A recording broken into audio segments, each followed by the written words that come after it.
Kericuan berawal ketika pengunjuk rasa hendak membakar ban bekas namun dihalangi oleh polisi yang berada di lokasi.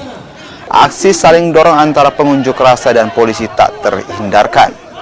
Pengunjuk rasa yang merupakan mahasiswa dan warga dari Kabupaten Luwu Timur ini menuntut PT Antam tidak ikut andil dalam mengelola lahan tambang di Luwu Timur pasca kontrak karya PT Vale yang akan berakhir.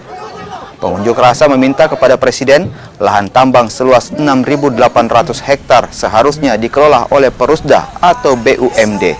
Mulai dari teman-teman hanya ingin mengaspirasikan atau unjuk rasa tentang keadilan dari PT Antam ini terkait yang telah mengelola 6.800 yang ada di PT Vale, sehingga kami dari teman-teman Aliansi Pemuda Pelajar Mahasiswa Sulawesi Selatan ini melakukan unjuk rasa, ini melakukan keadilan di negara kita. Namun di sisi lain kita yang kemudian telah mengaspirasikan suara kebenaran dan inisiatif dari teman-teman untuk melakukan bakar bank sebagai penyemangat bagi kami yang menjadi penyemangat aspirasi kami.